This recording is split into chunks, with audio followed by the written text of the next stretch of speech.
Hi, in this video, I'm going to go over the detail of the valence bond theory. In the previous chapter, you learned two theory. One is Lewis dot structure. Second one is the Vesper theory. Lewis dot structure is very good about predicting what going to be the connectivity of atom, right? So how the bond is connected between carbon and oxygen, carbon and hydrogen, and things like that. However, Lewis structure doesn't tell us about the geometry or the shape of the molecules, and that's why we learn about the Vesper theory in a later chapter. Vesper theory is really a good tool of how to predict molecular geometry. Okay, so and with that molecular geometry, then you can use to predict polarity of the molecule as well. But both of those theory, Lewis structure and also the Vesper theory, they don't tell you about how the bond is being formed. Okay, so in this chapter section, we are going to take a look at how the bond is being formed through the valence bond theory. Okay, so here are why valence bond theory is excellent, and then there is some limitation for this as well, and that's why in the next chapter section, you're going to learn about another theory. Okay. All right, so let's get into it. Okay, so I just want you to know that the homework assignment for this section is going to be paper homework because it's going to require you to draw structures. Okay, so the chapter 6.3, okay, so this would be the part of what I'm going to cover today. Once you finish watching the video, you should be able to start working on this problem 1 to 6, okay? All right, so let's recall how the covalent bond is being formed. Okay, so again, we are going to use valence bond theory to only describe the covalent bond. Okay, so I'm not going to talk about the ionic bond. So just note that when the covalent bond is being formed, it's pretty simple. It's going to derive from the overlap of the orbitals of the two atoms. So for example, if you have two atoms of hydrogen, when they are apart, they have no interaction. So that's why the energy at this point would be zero. Okay. However, when you push them close together, they are going to start to interact because the electron right here of this nucleus going to interact with the other side of the nucleus as well, making the energy of this electron to become lower, indicate interaction between the two. Why is it good? Well, because now electron density is actually sharing between the two nuclei. Okay, so they are going to attract to both nuclei, not just one nucleus. Okay, so that's why the energy getting lower and lower, and it's going to get to the lowest point of the energy, and this is the point where what we see is that it's going to be at the minimum energy. This is going to be the maximum interaction between the two nuclei. Okay, so this is when the orbital overlap between the two atoms are at the optimal. Okay, so this is the overlap is at the optimal. So if you measure the distance between this nucleus to this nucleus, the distance of this is what we refer as the covalent bond length. Okay, so this is the bond length. Okay, so now if you push them closer together further, they are going to start to repel because now the two nucleus get too close to each other now. So same charge, they are going to repel. So that's why you are going to then observe the significant increasing of the energy beyond that optimal overlap. Okay, so what we're going to take a look at in terms of the covalent bonding is going to be this overlap right here. How those electrons are sharing, right, between the two nuclei. Okay, so we are going to take a look at how each atom orbitals come together to form bonds. Okay, so that's pretty much what the VBT would tell us. Okay, so because it's based on orbital overlap, so we will need to take a look at the shape of the orbital. Okay, so I'm going to start with 1s, 2s, and 2p. Okay, so as we learned before, s orbitals going to have a spherical shape. Okay, so just draw that. And the difference between 1s and 2s, as the number that you see here, okay, so this number right here, these are the principal quantum number. It will tell us about the size and also the energy level, right? So 2 is greater than 1. It's pretty much, it just means that the 2 would be bigger than 1, but it's the same size, it's the same shape. And so it would be spherical as well. Now, between X, Y, and Z, these are going to be the orientation. So these are going to describe by the M sub L, right? So M sub L equal to -1, 0, 1. That's what those orientation are. Okay, so P, the shape of this would be a dumbbell. And then you're just going to do a dumbbell along X, along Y, and along Z. Okay, so in this video, we are going to use this orbital right here, and we're going to overlap them. Okay, so this is going to be our goal. Okay, so what are the type of overlap? Okay, so here are the type of overlap. The first type is what we call head-to-head overlap. The second type is called side-to-side overlap, and I'm going to go through all of those with you. Okay, so whenever that you have head-to-head overlap, you are going to always form the type bond, which is called sigma bond. Okay, so sigma bond always going to come from head-to-head overlap. Okay, so what is it? Okay, so for example, I'm going to use a hydrogen atom as an example. As you already see that if you're looking at atomic orbitals of hydrogen, right, the number of electron in hydrogen is only one, so therefore it's only one electron in one s. So therefore, in this case, there is one electron in that. Only doesn't matter whether these electrons spin up or spin down. It doesn't matter, okay, because we have only one in there, okay. And I'm gonna bring up another atom, which is also another atom of hydrogen as well. Okay, so in this case, I'm gonna do a spin down. Why does it have to be spin down? Well, because when you are going to overlap them, these two electrons eventually have to have a different spin, okay, because based on Pauli exclusion principle, right? So you are going to need to all those electrons have to have a different quantum number, right? So that's why we have to like pair them opposite spin, so that way they don't repel each other.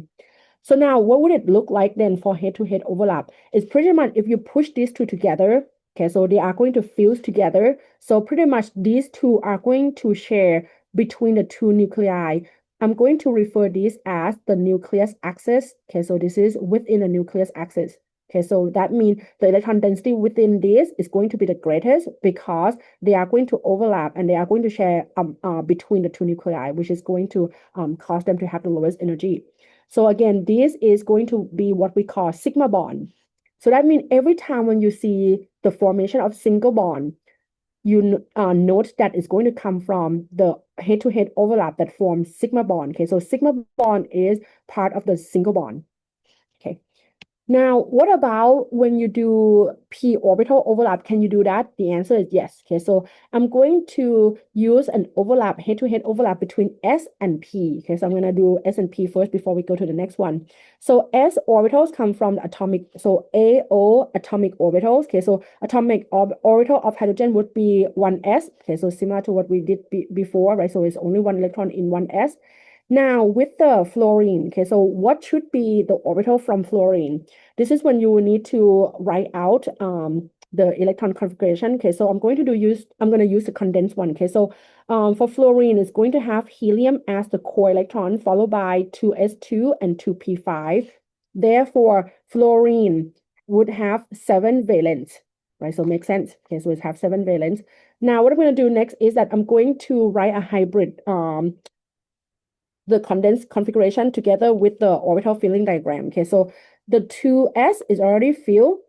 The 2p, it's one of them is available. So that means with this 2p, you can fill one more electron in this. Okay, so which means if you think about this, oh, makes sense, right? Why fluorine? Group 7, okay, so group 7a, they have 7 valence. They are most likely to become a negative one because they can fill in one electron in order to have this p orbital full, right? To achieve the noble gas configuration, okay, or octet, right? So we mean an octet. So that means in this case, what we have available here is this orbital that we can use to overlap. So what is this orbital then? Well, this orbital is 2p. So what would be the 2p? I'm going to do head-to-head overlap. So I'm going to do 2px. Okay, so I'm going to do 2px. So what we're going to do, you might ask me, okay, Ami, is it possible for us to do a 2pz? Yes, you can do that too. But just know that that is whether it's 2px, 2py, or 2pz like this, right? Let me actually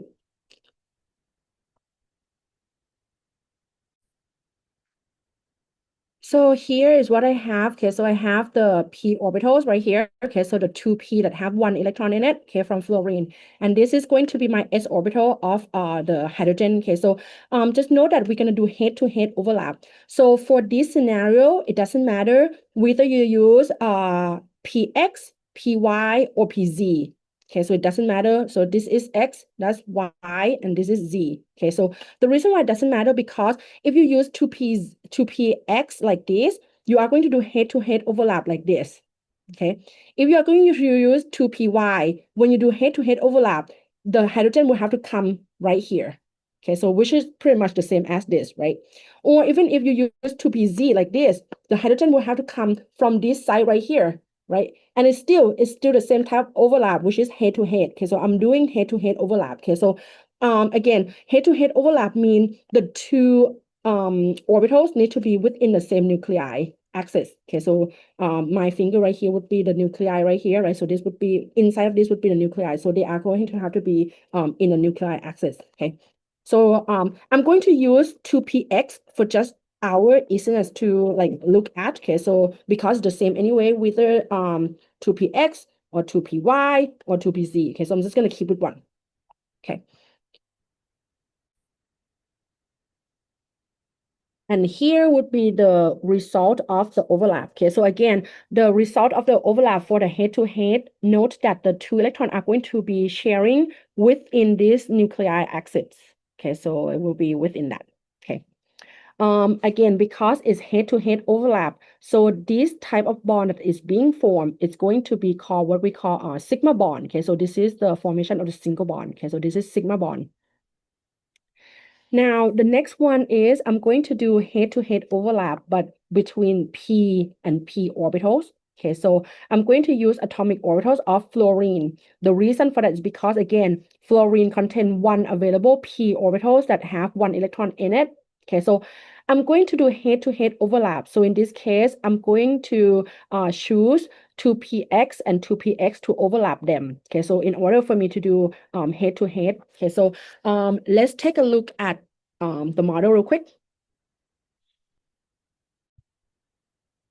All right, this is going to be our head-to-head overlap. Okay, so I have p orbitals and I also have p orbital as well.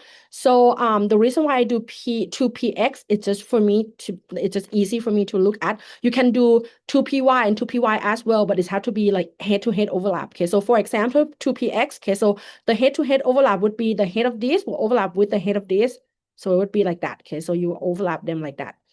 If you are choosing 2py, okay, if you combine them this way, this is not head-to-head overlap. This is side-to-side overlap. Okay, so if you want to do 2py, okay, so you would just need to do head-to-head overlap from this angle right here. Okay, so that would be 2py head-to-head overlap, which is pretty much if you tilt this, it's still 2px. Right, so for me, I'm just gonna use one angle, which is 2px for you to for your listeners to look at. Same thing with 2pz as well. If you flip 2pz, if you do it this way, this is what we call side to side. If you want it to be head to head, you have to go this way. Okay, so you have to go through this and then overlap them, which is the same as 2px overlap again. Okay, so that's why I'm gonna keep 2px for the easiness for us to understand. Okay, so let's take a look back to our lecture again. So what would that look like?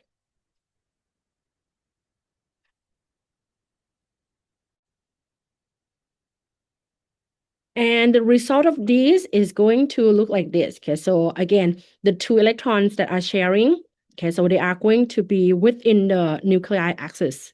Okay, so within that.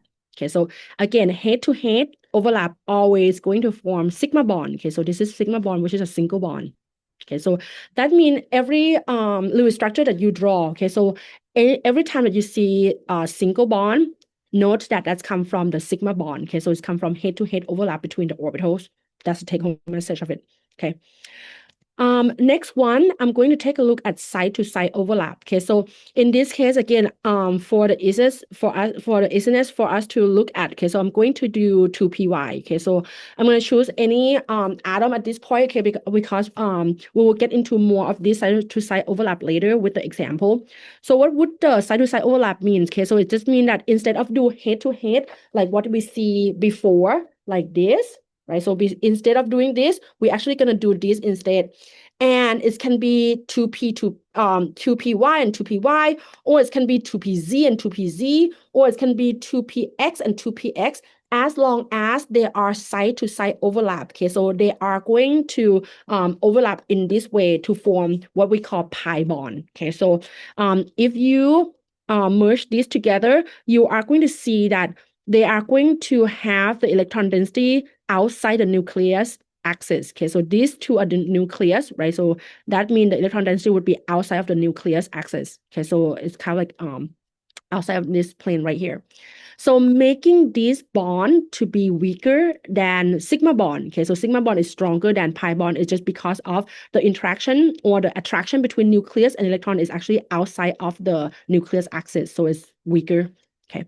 So again, so this is what we call pi bond. Okay, so pi bond is the part of double bond and triple bond. So every time when you see double bond or triple bond, note that there will be pi bond. Okay, so there will be it's come from the side to side overlap of the orbitals that creating pi bond, which is going to yield either double bond or triple bond, depending on like how many pi bond you have within that compound. Okay, so another one I want to point out 2pz, this is the same thing too. If you do side-to-side overlap, you are going to end up observing pi bond the same. Okay, so it's just the tilting of that, right? So instead of you doing this way, y, you are going to just tilt like that. Okay, so it's pretty much the same picture, but it's just in a different axis.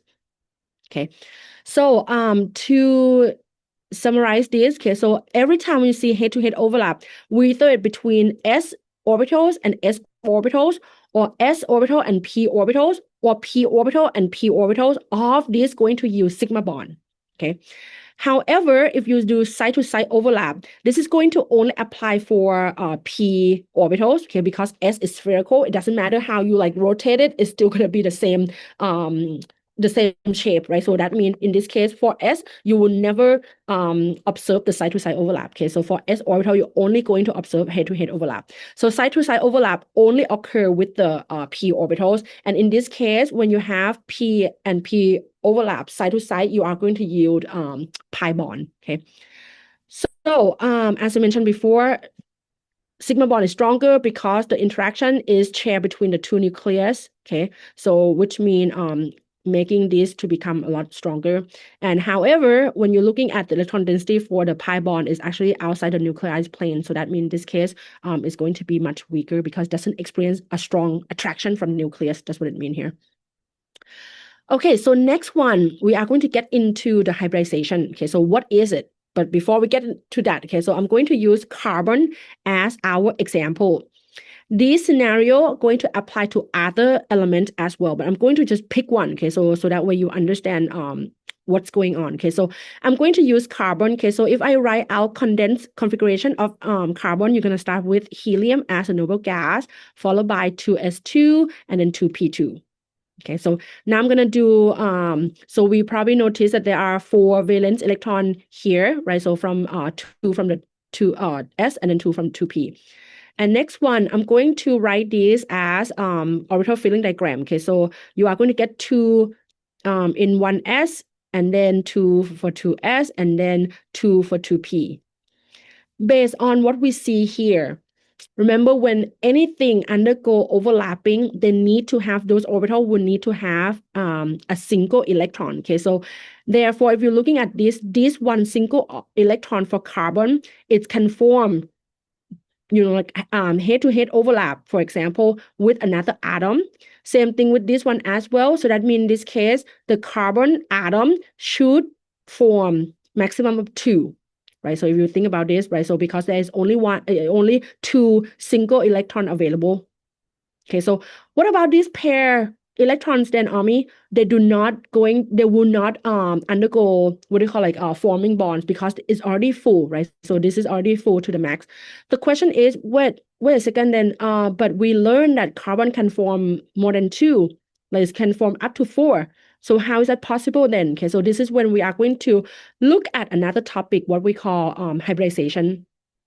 Okay, so what I'm going to do is that instead of us seeing only 2 single electrons here, we're going to see more than this. And more of the single electron will help carbon to form more than just 2 bonds. Okay, so let's take a look at what it is. Okay, so hybridization is pretty much the process of mixing orbitals. When you mix them together, they are going to become new orbitals. Okay, so similar to when you mix horse and donkey together, what is the result? It's not one or the other, it's the mu, right? Which is the average of those two. So this is the same thing here. We are going to get the atomic orbitals of an element. We're going to combine together, and they are going to look somewhat between the atomic orbitals that we mix. Okay, so this is what we call hybrid orbitals. Hybrid orbitals, they are no longer s or p, but it's going to be between s and p, and we'll give a new name to it. Okay, so I'm going to look at the first type of hybridization, which is what we call sp3. Okay, so what I'm going to do is that I'm going to use carbon as our standard element. Okay, so I can apply this to other element later, and you will see more example later as well. But I'm going to just use carbon for now.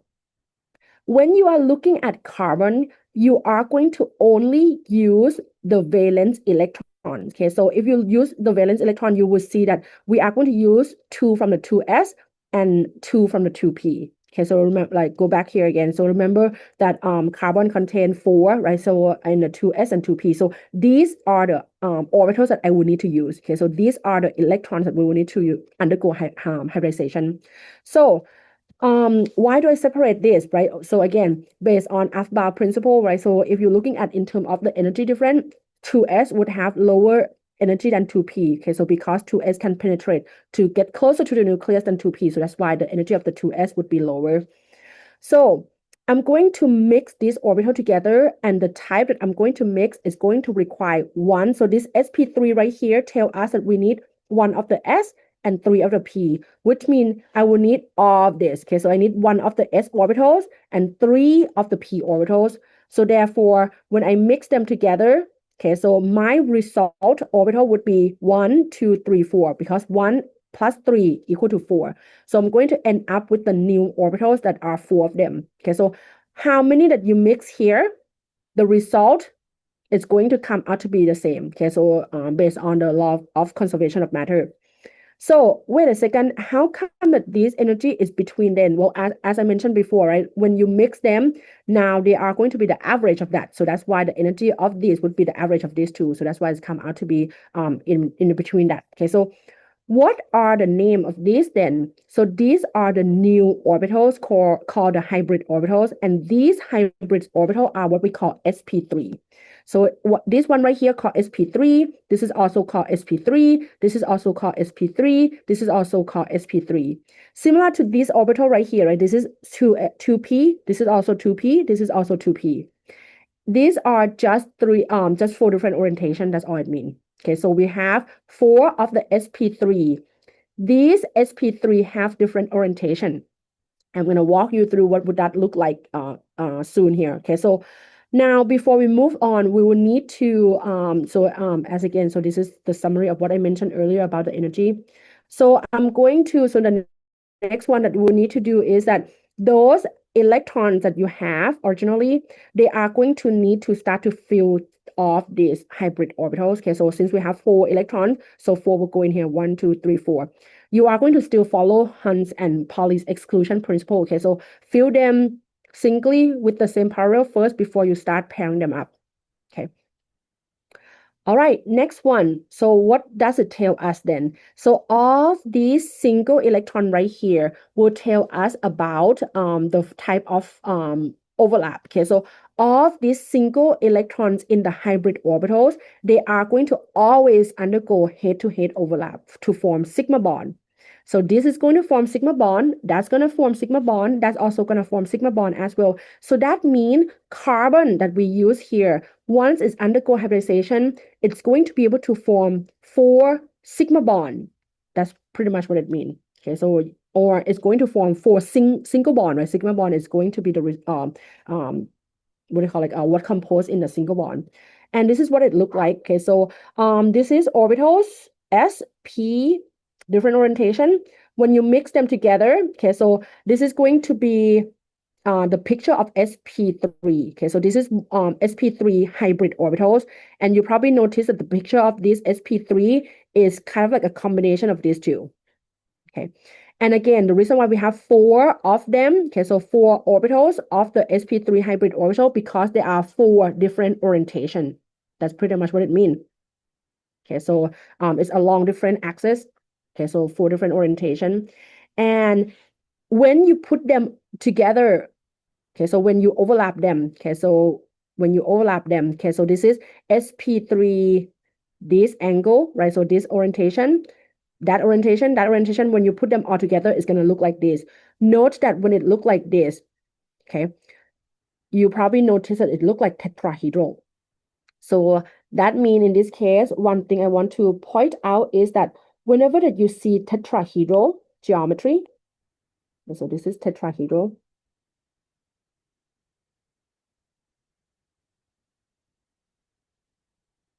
For the electron domain, okay, so you are going to see that it's going to have the sp3 hybridization. Okay, so that's how you can recognize them as well. So these are how sigma bond is being formed. So this is just the hybrid orbitals of carbon.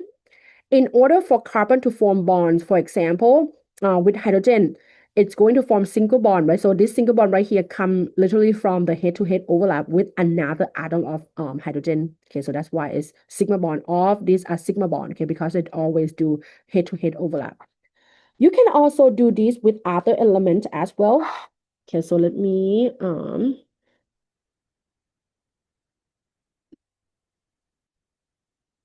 now let me show you another one. Okay, so we already see carbon and 4 hydrogen, right? So I'm going to compare this with 4 fluorine. Okay, so we see that carbon hybrid orbitals look like this, right? So it's look like 1, 2 tetrahedral.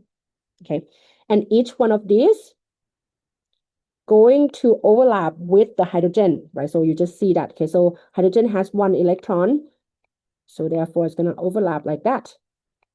Right. Same thing with this one as well. That's the hydrogen right there. That's another atom of hydrogen. This is another atom of hydrogen. So that would be CH4. You can still do this head-to-head overlap with other element. Okay, so as long as they are head-to-head overlap. Okay, so for example, with fluorine, so carbon tetrafluoride. So this is the picture of carbon tetrafluoride. Again, this is tetrahedral again. So I'm going to go ahead, right? So this is the hybrid orbitals of sp3. This is sp3.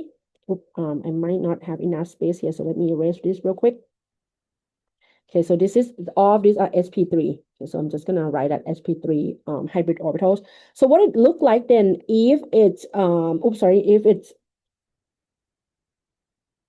overlap with fluorine. Okay, so I'm going to go ahead, give 1 electron around carbon first. Remember, each of sp3 contain 1 available electrons, right? So those are 1 unpaired electrons. So now what I'm going to do is I'm going to add fluorine to it. Okay, so fluorine contain 1 available orbitals of the p, right? 1 electron in the p, as what we see before in the previous slide. So this is what the head-to-head overlap would look like. Okay, so this is going to be p orbital of fluorine. Okay, that will share 1 electron with carbon. Head-to-head overlap. Head-to-head overlap. Okay, so of fluorine. Head-to-head overlap. So because they all are head-to-head overlap, so all of these are what we call sigma bond. Okay, so that's why electrons in the sp3 hybrid orbitals, they are going to form sigma bond because of that. Okay. Next, let's take a look at the second type of hybridization. Okay, so this is what we call sp2 hybridization. I'm going to use carbon still, okay, so to help us understand this. So I'm going to still use the valence electron, okay, so atomic orbital of the valence electron of carbon. Okay, so it's going to be 2s and then 2p. So same thing, except that because we are forming sp2, which means when you mix, we are going to only mix 1 of the s and 2 of the p. Okay, so the superscript 2 here mean we are going to need 2 of the p. So we need 1 of the s and 2 of the p. When you add 1 together with 2, the result of the hybrid orbitals will come out to equal to 3, right? Because 1, 2, 3, you're going to end up with 3 hybrid orbitals. Okay, so this hybrid orbital is what we call sp2. So this is sp2. That is sp2. That's also another sp2 as well. It's just 3 different orientation of sp2. Okay. These are so and then what about this one that left over? The leftover, the one that did not undergo hybridization is gonna be as is. You're gonna have this 1, 2p available. Okay, so that would be the unhybridized 2p. Okay, so it would be as is. when you are going to distribute electrons, the energy difference between unhybridized orbitals and the hybrid orbitals, they are very similar. So when you are going to distribute electron, you are going to distribute all the way up to the unhybridized first before you start pairing them. Okay, so I'm going to go ahead 1, 2, 3, 4 because we have only 4. If you have 5 electron, for example, with other atom, okay, so then the 5th electron will go to here. Okay, so to start pairing with this. But since we have only 4, you are going to fill up all the way to the p orbitals. Okay, so now what are these? Okay, so again, note that every time when you see electrons, the single electrons in the hybrid orbitals, they are going to always undergo head-to-head overlap. They are always going to form sigma bond. Okay, when you see the unhybridized p, any electrons in the unhybridized p, they're always going to form pi bond. Okay, so this is going to be the one that will form side-to-side overlap. Okay, all right, so that means sp2 going to yield always 3 sigma bond and 1 pi bond, and this is what it's look like. Okay, so I'm going to go ahead. Okay, so I'm going to mix these two. Hey, where is the pz? Well, the pz is this one right here that we did not undergo overlap, right? So also not overlap, hybridization. Okay, so now we're gonna mix them. So again, the picture of this would look identical to the previous one that we mixed S and P, except that instead of having 4 orientation, we're gonna now have only 3 orientation. Okay, so 1, 2, 3 because there are 3 sp2 hybrid orbitals. So these are the orientation. I'm going to overlap all of these together. Okay, so I'm gonna put them together. If I put them together with those orientation, this is what it look like. Do you recognize what this geometry is? Yep, this is the trigonal planar. So that means every time when you look at geometry and you see that the electron domain geometry is trigonal planar, note that that atom undergo sp2 hybridization. That's what it means. Okay, so what would it look like then? Okay, so this is going to be the picture of the bond, the molecule of the formaldehyde right here. Okay, so we have C, the one O, and then another hydrogen right here. So note that we are looking at carbon first. Okay, so that's carbon right there. So this is the hybridization of carbon. You rotate. So this is you're looking at this way, trigonal planar. And this one is the orientation when you do that. Okay, so you just rotate it. Okay, so if you rotate this to that, okay, so that's what it looked like. So this is of just carbon. Those single electron in the sp2 hybrid orbital, so each of these has 1 electron in their hybrid orbitals. They are going to overlap head to head with hydrogen, head to head with another hydrogen, and also head to head with the oxygen as well. Okay, so oxygen would have 1 available head to head p orbitals that would overlap with carbon. These are what we call sigma bond. And remember, carbon has 1 unhybridized orbital. Okay, so this would be the unhybridized orbitals right here. And this 1 unhybridized orbital would do side-to-side overlap with the unhybridized orbital of the oxygen. Together, they are going to form pi bond. So that means when you're looking at double bond here, double bond will always consistent of 1 sigma bond and 1 pi bond, always. Okay, so that's something that you might want to put in your note card. Okay, so sigma bond and pi bond together make double bond. Sigma bond alone makes single bond. Okay. Now, another thing I want to point out is the difference between single bond and the pi bond. Okay, so or the double bond. Okay. One thing I want to point out is the bond rotation and the bond rotation restriction between the single bond and double bond. Okay, so if you have single bond, note that single bond can rotate freely. Okay, so single bond can always rotate freely. However, when you introduce double bond, which is side-to-side overlap, right, which is form pi bond. So this is going to be side-to-side overlap, the pi bond. You probably notice that the pi bond is going to restrict the rotation of the bond. Okay, so now I will no longer be able to rotate this. Okay, so that means in this case, like the rotation is being restricted. Okay. So here is another example, okay, so of how single bond can be freely rotate. Okay, so pretty much this sigma bond right here, you can just rotate around that. Okay. But when you introduce the double bond, okay, so the pi bond right here will restrict the rotation, okay, so of the double bond. All right, next one. Okay, so we're gonna take a look at the next type of hybridization, which is what we call SP. You probably can guess now, right? So I'm gonna use same thing for carbon again. You probably notice now if it's SP, what are the orbitals we're gonna use to mix, right? So in this case would be one of the S and one of the P. So therefore, the result of the hybrid orbital will come out to be 2. Okay, so because you mix 1 and 2. So what happened to these two then? It's the same, right? So they are going to stay the same. Okay, so again, these two are what we call SP hybrid orbital. This is SP hybrid orbital with one orientation. This is SP hybrid orbital with another orientation. Okay, so again, we have 4 electrons. So you are going to fill them singly with the same parallel first all the way up to the unhybridized p orbital because the energy difference between these two are very close to each other.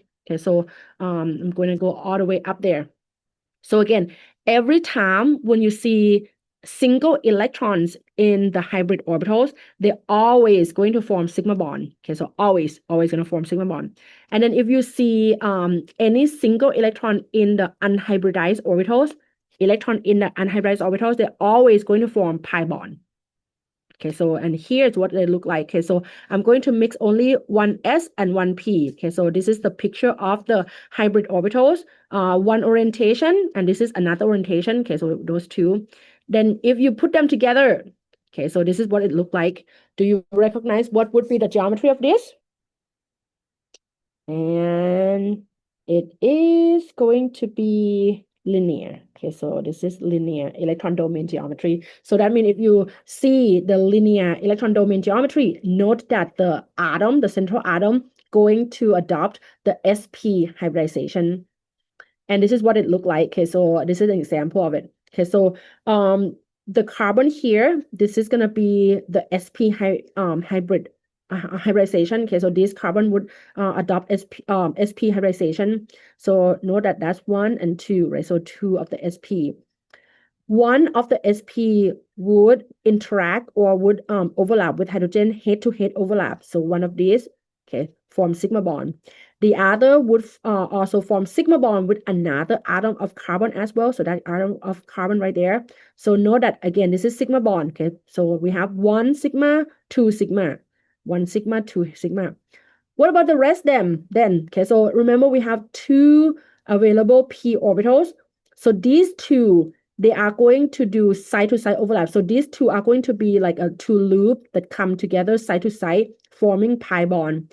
This is y-axis, that is z-axis. So therefore, you're going to end up with 2 pi bond. So that means if you're looking at triple bond will always compose of 1 sigma bond and 2 pi bonds always. Okay, so that's something that you want to put in your note card. Okay, so single bond contains sigma bond. Double bond contain 1 sigma, 1 pi. Triple bond contain 1 sigma, 2 pi. Okay, so that's something that you should put in your note card. All right, so what about, is there any other? The answer is yes, right? Because if you recall Vesper theory, you learn about linear geometry, trigonal planar, tetrahedral, and next is trigonal bipyramidal, and the last one is octahedral. So we're going to see all of them. Okay, so for trigonal bipyramidal, they are going to require 5 electron domains. So therefore, in this case, we are going to, if you do P, S and P is maxed out at 4 for orientation. If you want the 5th orientation, you have to actually go to the 3rd d orbitals. So this is why the element, right? So if you consider the central atom, those central atoms that are the element on the 3rd row and beyond can have more than octet because they do have these available d subshell that can help them accommodate more than 8. Okay, so they are going to undergo this hybridization to allow them to have more than 8. Okay, so if you mix these together, this is what it would be. Okay, so since we mix 1 of the S, 3 of the P, 1 of the D, therefore the type of hybridization would be SP3D. Okay, so you are going to end up with 5 hybrid orbitals. Okay, so 5 orientation of sp3d. And then you are going to end up with 1, 2, 3, 4 orbital available in a d.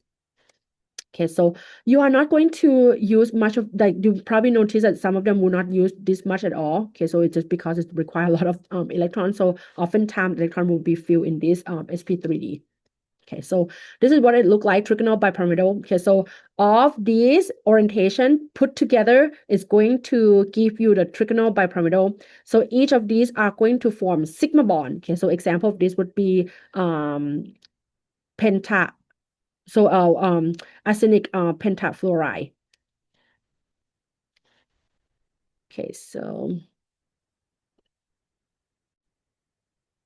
and this is the picture of how the orbital overlap. Okay, so this is sp3d orbitals of arsenic, right? So each of 1 electron would overlap with each of those fluorine. Okay, so they are going to form sigma bond. So therefore, there will be 5 sigma bond total. And then next one is SPD2. This is going to yield octahedral geometry. Okay, so because you are end up with 6 hybrid orbitals of sp3d2. Okay, so example of this would be sulfur hexafluoride. Okay, so this is going to be the picture of the overlap. Okay, so the sulfur sp3d2 orbitals going to overlap with each of those p orbital of the fluorine, making this molecule to have 1, 2, 3, 4, 5, 6 sigma bond or 6 single bond, right? Okay, so here is the table that help you to, again, summarize everything. So just know that when you see electron domain geometry linear, the hybridization of that central atom would be sp. If it's trigonal planar, it would be sp2. If it's tetrahedral, it would be sp3. So you probably can notice that the electron groups is 2. That's why you are going to mix only s and p because you only need 2 of them. If your electron group are 3, then you need 1 of the S and then 2 of the P. And then if electron group are 4, then you're going to do 1 of the S and then 3 of the P. P orbitals contain maximum of 3, so you cannot go beyond that. So that means when you go to 5 electron groups, then you need to get into like the d orbitals, and then 6 electron group would be d2 for this case. Okay, so sp3d2. All right, so example. Okay, so let's take a look at example. So this is going to be similar to your homework as well. Okay, so example is we are going to determine the hybridization of the SI atom. Okay, so let's take a look at each one of these. Okay, so before you assign any hybridization, you need to have the correct number of electron groups or electron domains, because of these are going to be assigned based on the electron domains. Okay, so how many electron they are going to like electron groups that are overlapping, right, that they have. So that means in this case, you need to make sure that they have correct number of lone pairs. Okay, so let's take a look at how can we do this. Okay, so I'm going to go ahead, count the number of valence for phosphorus 5, 7 for each chlorine, add them all together, come out to be 26. Right now, I already spent 6 in bonding between phosphorus and chlorine. So we have 20 left. When you have 20 left, you are going to start distribute to the outer atom first, because outer atom need to have an octet. Okay, so if I do that, I would have 2 left, and then the other 2 would go into the middle atom. So in this case, this is it. We already spent all of the electron available. Okay, so we see that looking at phosphorus, we see that there are 1 electron group, 2, 3, and 4, right? Because 1 lone pair count as 1, because lone pairs stay together within 1 region. So because we have 4 electron domains, this is tetrahedral. Because we have 4 electron domains, the type of hybridization would be, it's going to require 1 of the S and then 3 of the P. So therefore, the type of hybridization would be sp3, because you need 4 electron domain total. So 1, 2, 3, 4, right? So 4 orientation of sp3. How many sigma bond? Every single bond contain 1 sigma bond, so total would be 3. Sigma bond, single bond doesn't have any pi bond, so therefore pi bond would be 0. Okay, I'm going to go ahead, look at the second one. Okay, so second one, this one right here, let's take a look at if we have the number of electrons correct or not. Okay, so there are 12 of them. Okay, so we already spent 8. So therefore, in this case, the remaining would be 4. So you are going to give this 4 to the atom outside first, right, before you put it inside. But in this case, it's pretty simple here because of all of the hydrogen already have an octet and carbon already have an octet. So therefore, we're going to put those 4 into oxygen. So we are looking at carbon. We don't look at oxygen or hydrogen. So in this case, I'm going to focus my attention on carbon. So with carbon, how many electron domains? Would be 1 domain, 2 domain, 3 domain. 3 domain is trigonoplanar.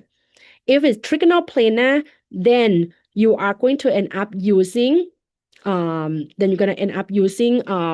of the S and then 2 of the P. So it would be sp2 because sp2 there are 3 orientation, right? So when you mix together, when you mix S and 2p together, there are 3 orientation, and that 3 orientation going to yield the trigonoplanar. Okay, so how many sigma bond are in here? So 1 from single bond, 2 from another single bond, and then 3 from the double bond. So that would be 3 sigma bond. Okay, but double bond also contain pi bond as well. So therefore, in this case, that would be 1 pi bond.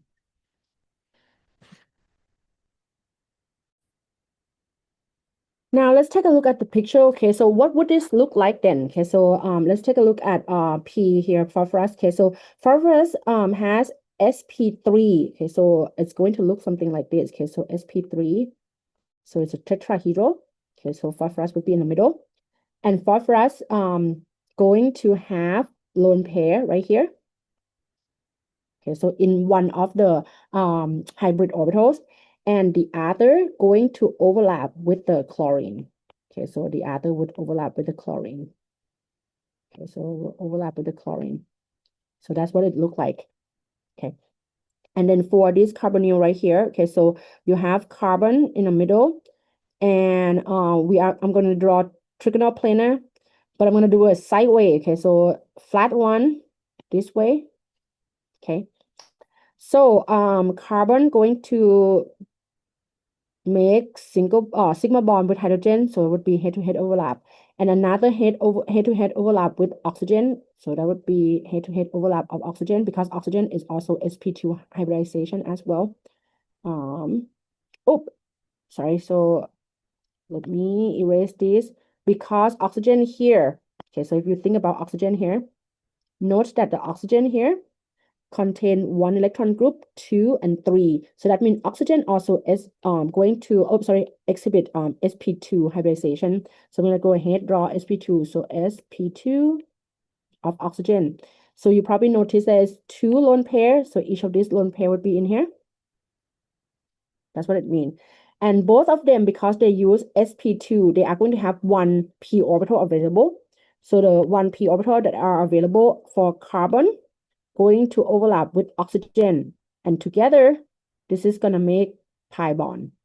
Okay, so right here going to make sigma bond. So total, if you're looking at carbon, right, you're going to have 1 pi bond and 3 sigma bond for carbon. For the whole molecule here, this is what you have, like those 3 sigma bond and 1 pi bond. And note that we don't count these 2 because these 2 are lone pair.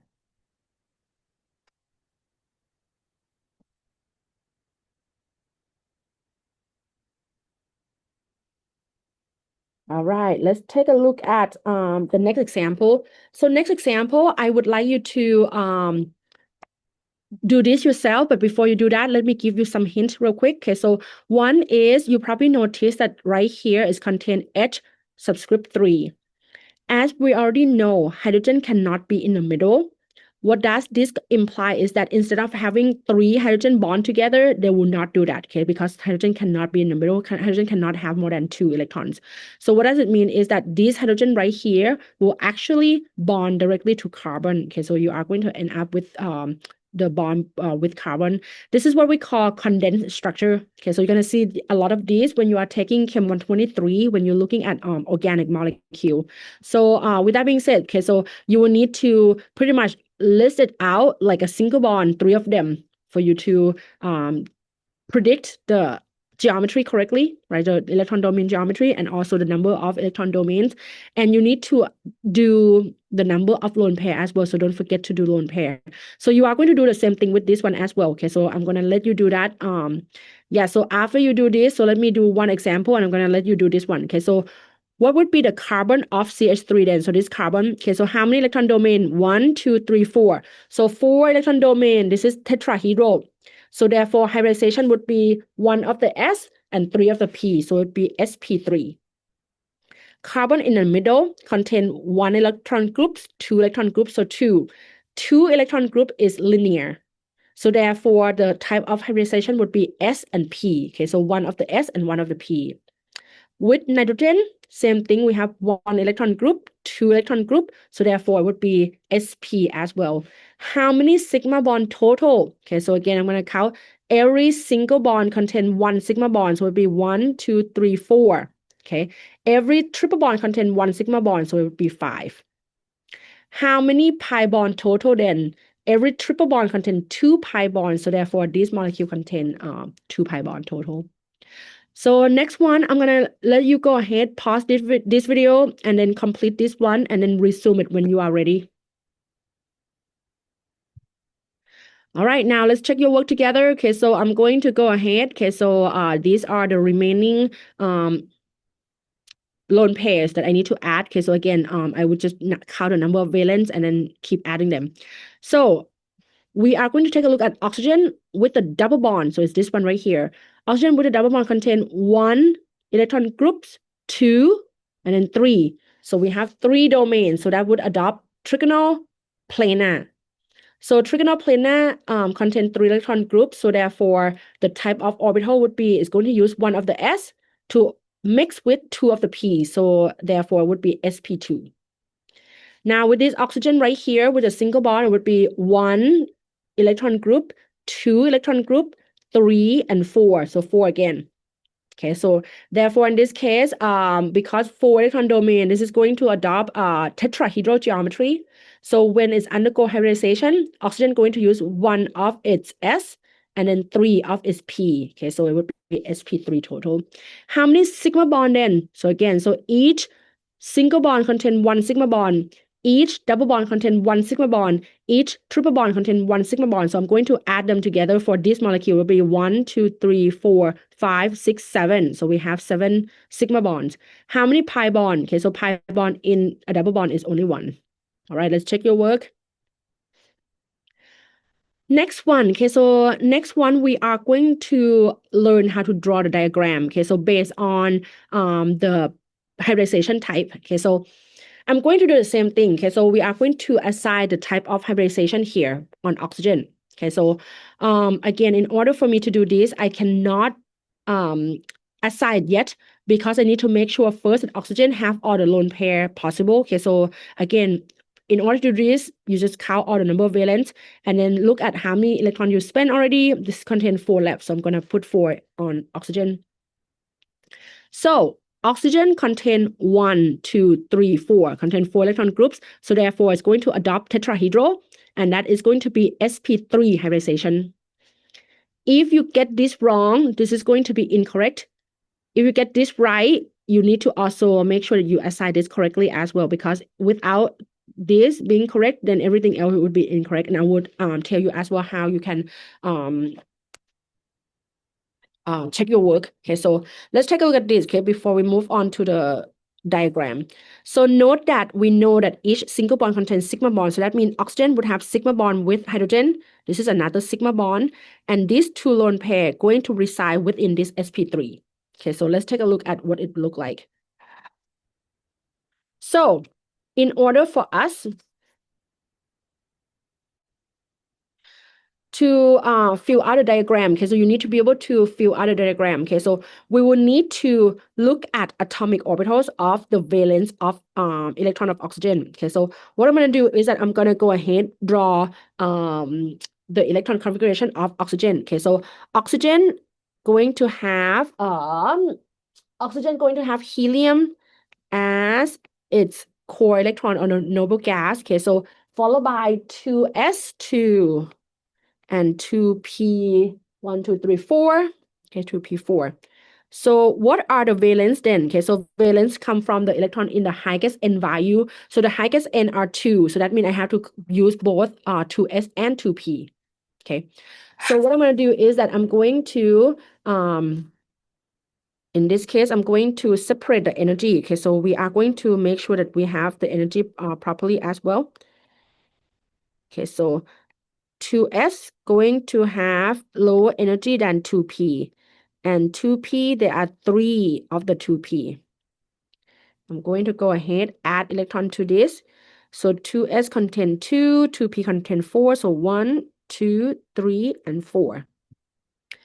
And we just determined that this type of hybridization is sp3. So therefore, I'm going to mix all of these together because I need 1 of the s and 3 of the p. So I need all of them together. So therefore, the result of the hybrid orbitals total would come out to be 4.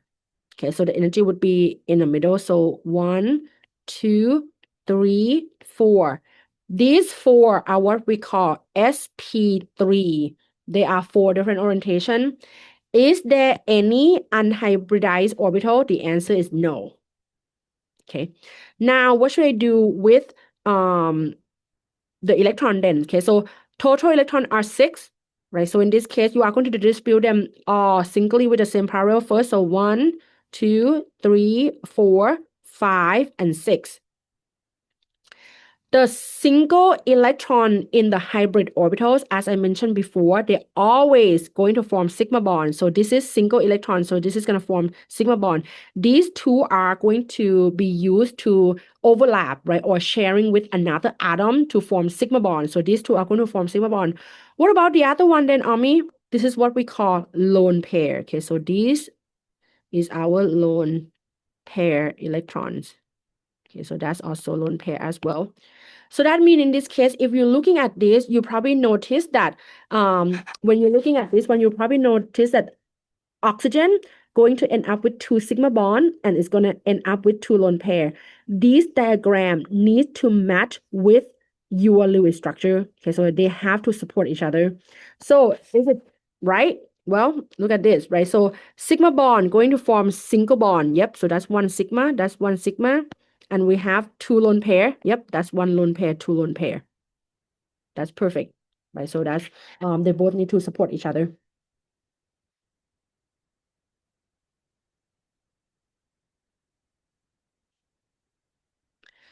All right, next one. Okay, so I'm going to let you do, I'm going to show you one. I'm going to let you do the other one. Okay, so same thing here. Okay, so we are going to do H and O. So same thing again, you need to count the number of valence and look at how many electrons spending. And we have 6 left. They're going to start distribute to the outer electron first before put it inside. Okay, so based on this, we see that nitrogen contain 1, 2, 3 electron groups. So that's trigonal. So therefore, the type of hybridization would be S and 2p. Okay, for oxygen, it contains 1, 2, 3 electron groups, the same trigonal, and it's going to use S and 2p to undergo hybridization. So therefore, the hybridization of these 2 atoms would be sp2. So what I'm going to do is that I'm going to show you nitrogen. Okay, so I'm going to show you nitrogen. So same thing with the nitrogen again. Okay, so what we're going to do is that we are going to use, I'm going to go ahead, write out the electron configuration of nitrogen. So start with helium, followed by 2s2, and then 2p3. So the 2s and 2p, those electrons are the valence. So I'm going to go with 2s, 1, 2, 3, 2p up here. And then you are going to fill out the electrons. So there are 2 in the 2s, 3 in the 2p.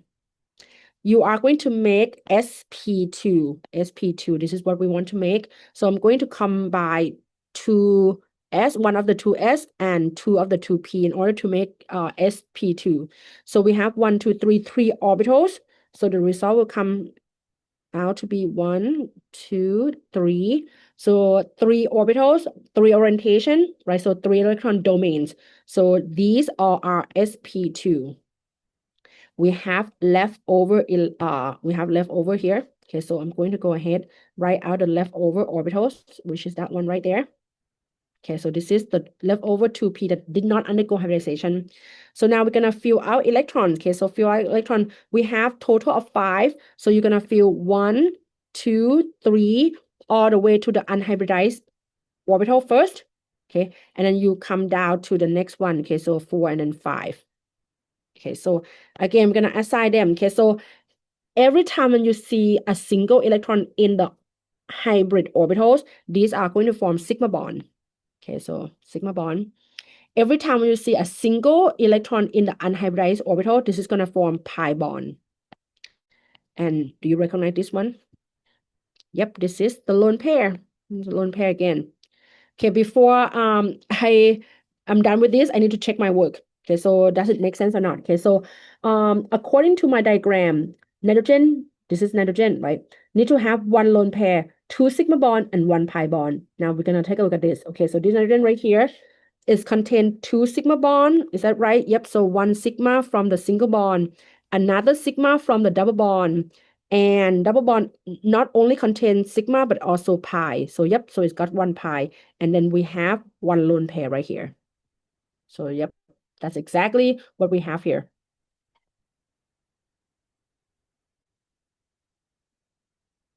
Now it's your turn now. Let's pause the video now and then complete this diagram of hybridization for oxygen. Okay, so let's go ahead and do that. And when you are done, you can resume the video. Okay, let's check your work together. Okay, so for the valence electrons, we only use the valence. Okay, so for the valence electron of oxygen, you're gonna start with 2s and 2p. Okay, so there are 2 in the 2s and then 4 in the 2p. So we are going to do sp2. Okay, so that means I'm going to only mix 1 of the s and 2 of the p. So therefore, the result would contain 3 hybrid orbitals, and each of these is what we call sp2. And we have 1 available 2p. So I'm going to fill electron all the way. Okay, so we have 6 total. So 1, 2, 3, 4, 5, 6. So based on this, we know that we have 2 lone pairs, 1 sigma and 1 pi. And based on our diagram, to check your work, look at the Lewis structure. Yep. So oxygen contains 2 lone pair, 1 sigma and 1 pi that is composed of double bond. Okay. All right, so that should be everything for paper homework 6.3. So after this video, you should be able to start working on those. Again, there's a hint here, so that make sure that you actually fill in those lone pairs first and then list out the bonds before you actually start assigning the hybridization. Okay, so this diagram right here is similar to what we went over before. You just need to make sure that you get the correct number of electron domains. Okay, so by adding the lone pair, and after counting the correct number of electron domains, then you can find out what type of hybridization. Based on this type, then you can draw the diagram based on that. Okay.